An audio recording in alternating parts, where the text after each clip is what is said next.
Most people think they understand the life of Jesus. They know the miracles, they know the cross, they know the resurrection. But here's what almost nobody talks about. Jesus lived over 30 years on earth, and we only talk about 3. Not because the rest doesn't matter, not because it wasn't important, but because it was quiet. No sermons, no crowds, no miracles, no visible impact, just ordinary life. And here's the part that should unsettle you. What if the part of Jesus' life that feels the most irrelevant is actually the part that explains yours? Because if you feel stuck right now, like your life is repetitive, unnoticed, maybe even wasted, then what happened in those silent years might matter more than you think. Before we go any further, this is where it gets personal, because a lot of people watching this are living in their own version of Nazareth right now.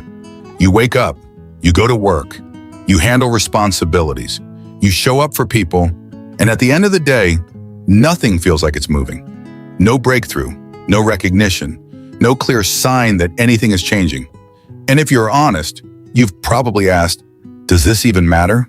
Am I falling behind? Is God doing anything at all in my life? You're not rejecting God. You're not walking away from your faith, but something feels unclear, like you're in between.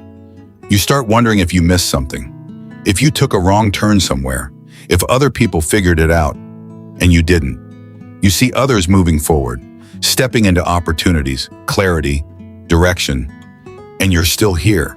And it feels like you're the only one, still doing the same thing, still praying the same prayers, still waiting for something to shift. And the hardest part isn't the waiting, it's the uncertainty. Because if you knew this season had a purpose, you could endure it. But not knowing, that's what wears you down. Not where you used to be, but not where you thought you'd be either. And here's the tension. We celebrate visible impact, but we struggle to trust invisible process. We admire calling, but we question waiting. And the silence starts to feel suspicious. So let me ask you something you might not have considered. What if this season you're in right now is not a delay? What if it's development? What if the silence isn't absence, but preparation? Because before Jesus stepped into purpose, he lived through process. Let this sit with you for a moment. Jesus' public ministry lasted about 3 years. 3. The most important mission in human history, compressed into a window shorter than most college degrees. And yet, he spent nearly 90% of his earthly life in obscurity. If urgency was the priority, why not start earlier? If impact was the goal, why not speak sooner? If the world needed saving, why wait? Unless God does not measure time the way we do. Unless the waiting was not a delay, but a design. This is one verse only, one verse. See it clearly, and everything changes. There's a moment in the Gospel of Luke that compresses nearly 2 decades into a single sentence. Jesus grew in wisdom and stature and in favor with God and man. That's it, 18 years, summarized in one line. But one word changes everything. Grew, not appeared, not suddenly became, not instantly arrived, he grew. Which means the Son of God chose a process. Slow, quiet, unseen. The kind of growth nobody celebrates. The kind that doesn't trend, doesn't go viral, doesn't get noticed, but it's real and it's necessary. Nazareth was not impressive, not spiritually famous, not politically important, not culturally respected. It was overlooked. In fact, when people heard the Messiah came from Nazareth, their response was blunt. Can anything good come out of Nazareth? That was his hometown, a small village under Roman oppression, heavy taxes, hard labor, little recognition, and this is where God chose to place his son for 30 years. Not in Jerusalem, not among scholars, not in influence, but in obscurity. For centuries, people imagined Jesus as a quiet carpenter working with smooth wood in a peaceful shop. But the original language tells a harder story. He was a builder, likely working with stone, cutting, lifting, shaping rock under the burning sun.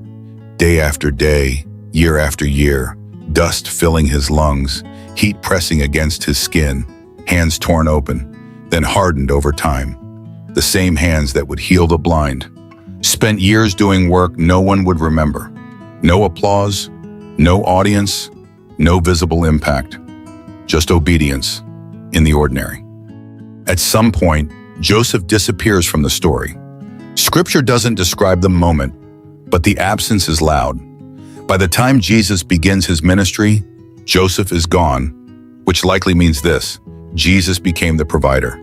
The eldest son, responsible for his mother, responsible for his siblings. Before he carried the cross, he carried a household. Before he spoke to crowds, he worked to feed a family. Every single day.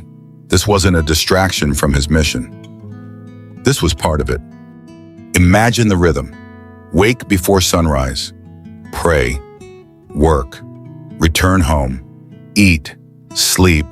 Repeat. Again and again and again for years. No voice from heaven saying, "You're right on track."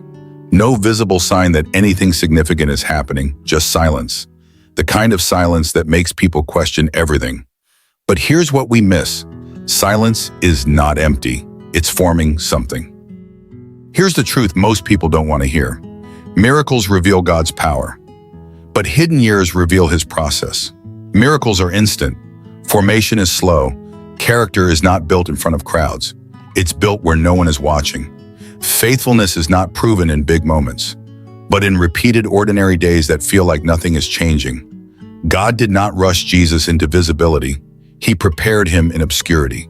30 years of preparation for 3 years that would change the world. When Jesus finally began to teach, his stories felt real. A woman searching her house for a lost coin, workers waiting in a marketplace, seeds falling on difficult soil, families under pressure. These weren't abstract ideas. They were lived experiences. He had seen them. He had lived among them. He understood them. The teachings that would reshape history were formed in years the world never noticed. Nothing was wasted. Then one day, everything shifted. The house was still there, the village unchanged, the tools still hanging where they always were. But this time, he didn't pick them up. He walked away from Nazareth, toward the Jordan River, toward a man named John. And for the first time in 30 years, heaven broke the silence. "This is my beloved Son in whom I am well pleased." Notice what wasn't said, not the miracles, not the sermons, not the cross. God was pleased before any of that happened. Jesus did not appear out of nowhere at 30. He emerged from 30 years of faithfulness. Every unseen act mattered. Every quiet decision counted. Every ordinary day was shaping something eternal. The world celebrates the 3 years. Heaven acknowledged the 30. So here's the question you can't ignore. Are you in a Nazareth season right now? And if you are, what if nothing in your life is being wasted? What if the repetition, the waiting, the silence is not holding you back, but building you? Because one day you might look back and realize you weren't behind, you were being prepared. The waiting was never wasted. It was the training.